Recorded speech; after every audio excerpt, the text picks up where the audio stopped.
This is 6 Minute English from bbclearningenglish.com. Hello, I'm Dan. And I'm Alice. And this is 6 Minute English from the BBC. Today it's all about computers on 6 Minute English because we're wishing a happy birthday to the World Wide Web. That's right. Tim Berners-Lee published the first website 20 years ago in August 1991. We should explain that the World Wide Web is different to the Internet. A lot of people don't realise that they're different things, but in fact the Internet was created in 1969 as a US military project to connect computers around the world. But the World Wide Web was new technology that allowed people to access information more easily. So we know that Tim Berners-Lee published the first website using the World Wide Web 20 years ago. But today's question for you, Alice, is roughly how many websites are there in the world today in August 2011? Is it A, 6.5 billion, B, 12.8 billion, or C, 19.7 billion? I'll go for 12.8 billion. We will see if you're right at the end of the programme. First, let's have a listen to the BBC reporter Richard Westcott. Here he is talking about the 20th anniversary of the World Wide Web. He uses a great word in this report, Alice, gobbledygook. Can you explain that for us? Of course, gobbledygook. It means language that you can't understand, something that's nonsense. It comes from the sound turkeys are supposed to make when they go gobble, gobble, gobble. They're talking gobbledygook. And other good phrases that mean the same thing are gibberish and mumbo-jumbo. If you say someone's talking gibberish or talking mumbo-jumbo, it means they're talking rubbish and you can't understand them. So listen out for the word gobbledygook in this report. Also, how does the reporter describe the web? Now, the World Wide Web is actually different from the Internet. No, I didn't realise that either. The Internet is much older. The web is actually the bit that turns all of the gobbledygook computer language into easy-to-read pages, all linked together that you can access on any computer. It's the worldwide book that anybody can read or write. He describes the web as a worldwide book that anybody can read or write. Because we were using easy-to-read pages rather than gobbledygook computer language, the web meant that, in theory, anyone could set up a website. Anyone could set up a website. To set something up means to start something or to build something. So if you set up a website, you start that website.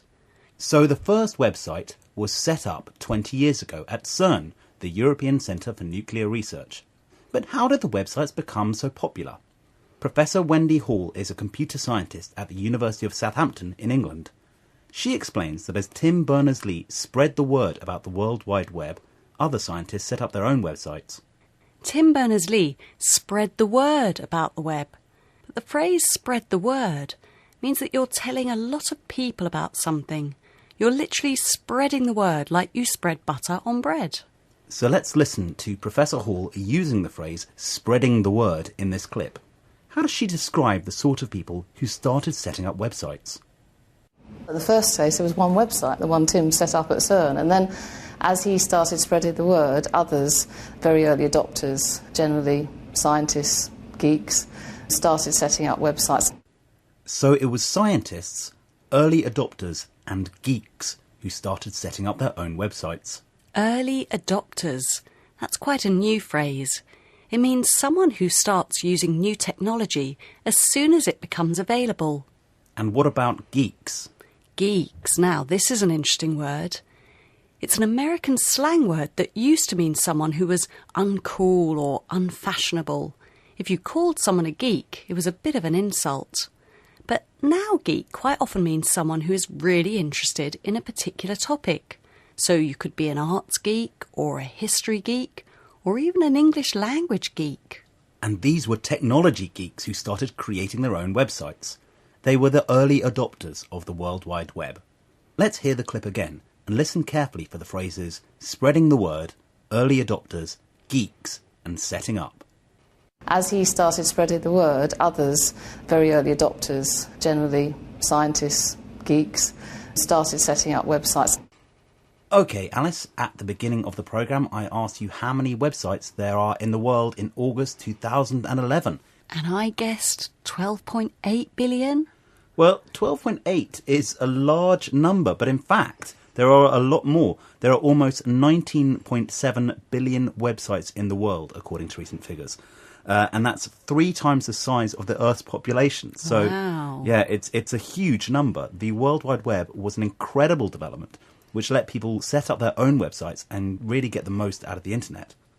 Well, Alice, we're almost at the end of the show, so could you just give us a reminder of some of the vocabulary we've heard today? Of course.